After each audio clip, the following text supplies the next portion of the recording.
Before watching the video, don't forget to subscribe the channel and enable bell notification to never miss an update from us. Hello everyone and welcome. This is Ashima, and in this video we're going to talk about everyday current affairs. So let's start the discussion with major news events of the day.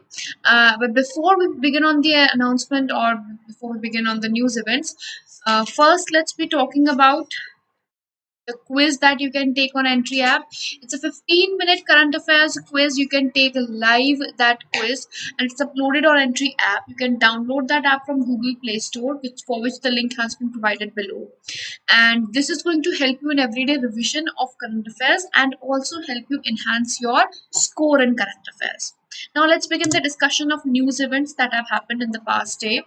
Roadmap 2030 has been created between India and United Kingdom. Recently, a virtual meeting was organized between both the countries, which was supposed to be a personal meeting but has been organized on virtual basis, seeing the situation of India and COVID-19. So, India and UK have unveiled a 10-year roadmap for a stronger bilateral trade relationship, for which 9 pacts have also been inked between India and United Kingdom under this meeting. Apart from that, UK has also agreed, or you can say India and UK both have agreed on investment of up to £1 billion. £1 billion investment between both the countries for increasing the employment opportunities in both the countries. So investment is going to be in the private sector of both the countries. Then these 9 pacts which have been signed, they include various arenas including the digital and technology, migration, mobility, telecommunication, energy, medicines. A lot of areas have been covered. Counterterrorism has also been included, and climate change has also been included in this. Right? So renewables and renewable energy and power generation via renewable energy, all of these have been included in that. Then there was also an enhanced trade partnership which has been signed between both the countries, which includes that there is going to be a comprehensive free trade agreement between both the countries, and these are meant for getting early gains, and further negotiation is going to take place regarding that. But this is going to be implemented between both the countries. Then bilateral trade is going to be doubled by 2030, or the aim is to double the bilateral trade by 2030. Right. Then we have related to RBI. RBI has recently announced COVID-19 healthcare package. This COVID-19 healthcare package has been announced for 50,000 crore by the governor of RBI, that is Shakti Kant Das. Now, what has been announced in this package? What are the provisions under this? So, first of all, who are going to be getting benefit of this? All the vaccine makers, the medical suppliers, the hospitals, and all the related sector which is providing help or which is manufacturing products required for dealing with COVID-19, they all have been included in this package. Also, it has been included for all the patients who are in require of funds for fighting COVID-19. So for their treatment, those who require fund, those patients have also been included in this healthcare package. What has been provided in this? An on-tap special liquidity facility has been provided by RBI of 50,000 crores, which will be available to banks at repo rate, which currently is 4%. So at 4% of interest rate, to access the emergency health security, 50,000 crores can be availed by banks. Now, what do you mean by on tap? On tap means ready to go funds which can be provided immediately in cash. That is the on tap liquidity which has been provided in this. Right. Then, apart from that, till when the banks can give loans under this facility? Under this facility, till 31st of March 2022, banks can give loans to the people who can avail this facility. For how long can the loans be given? The loan duration can be for a time of 3 years, or till so the tenure of this is going to be 3 years, and it is going to be classified as a priority sector lending. So it's a PSL till either a repayment happens or the term period matures. So either repayment or maturity, it is going to be a priority sector loan. Then, apart from this on-tap special liquidity facility, a COVID loan book mechanism has also been introduced by RBI recently. So, in this, banks will have an option to place an equivalent amount as a lend to borrowers with RBI, or you can say for parking with RBI, because banks have been doing that a lot, parking their amount with RBI. So, in this COVID loan book mechanism, an equivalent amount which they lend to borrowers, they can also park it with RBI. And what interest are they going to get? Normally, they get at the interest at reverse repo rate, but now they can get reverse repo rate plus 40 basis points. That is, now in this parked amount, they are going to get an interest of 3.75%. Right? So if banks lend 50,000 crores and they also submit, or you can say park 50,000 crore with RBI, they are going to earn 3.75% of interest rather than the regular one, which is 3.35%.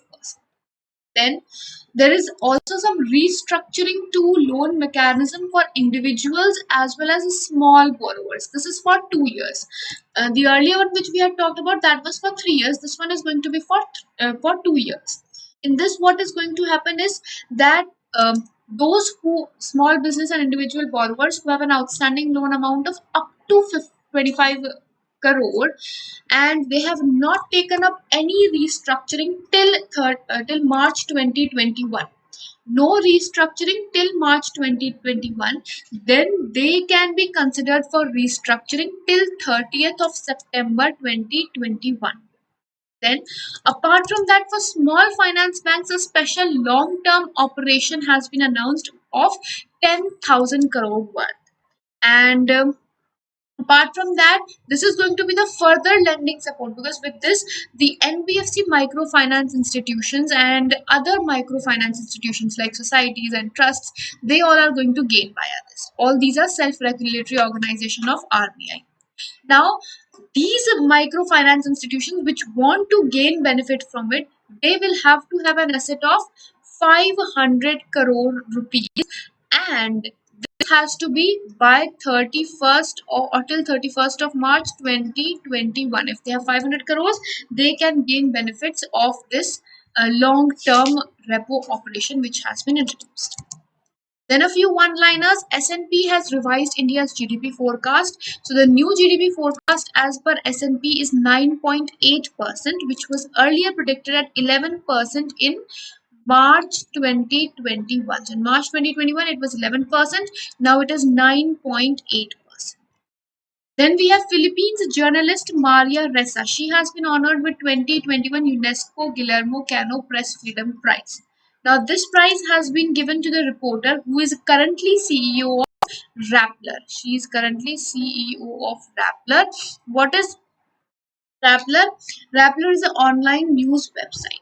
What is the prize money in this UNESCO Guillermo Cano Press Freedom Prize? That is 25,000 US dollars. That is the prize money of which is carried on with this prize, and this prize was created in 1997 to honor the journalists. Then Sri Lankan bowler Nuwan Josa, he has been banned for 6 years for breaching ICC anti-corruption code. So he is Sri Lankan cricketer as well as a coach and has been banned recently. Then we have International No Diet Day, which is observed on 6th of May. And the symbol is light blue ribbon. Is represented by light blue ribbon. Mamata Banerjee is sworn in as Chief Minister of West Bengal recently for her third consecutive term. Supreme Court has struck down Maharashtra law. Recently, Maharashtra had granted special laws to Marathas, or special quotas to Maharashtra, to Marathas. This has been struck down as Supreme Court states that 50% is the maximum uh, reservation that can be granted with no exception at all. So since it was crossing 50%, no extra no extra reservation can be provided for any particular tribe or a particular identification. Then RBI has also extended a scope of video KYC, which is now VCI. So video-based customer identification process has been started, or it has been promoted by RBI, because they want that lesser physical presence should be insisted on at this time. Then cabinet has also approved allocation of additional food grains to NFSA, National Food Security Act beneficiaries, under Pradhan Mantri Garib Kalyan Anna Yojana, for which phase 3 is currently going. And this additional allocation is for another 2 months right now, that is from May and June 2021. Cabinet has approved a strategic disinvestment and transfer of management control in IDBI Bank. So currently in IDBI Bank, Center and LIC together own 94% of equity. So they are thinking of disinvesting from this and transferring the control to IDBI Bank as of now. Citibank has also announced some relief fund to India. 200 crores aid for COVID-19 relief in India is the amount that has been set aside by Citibank recently. With this, we'll be winding up this segment, and I hope this session has been helpful for all of you. We'll see you in the next video. Till then, take care, goodbye, and have a great day ahead.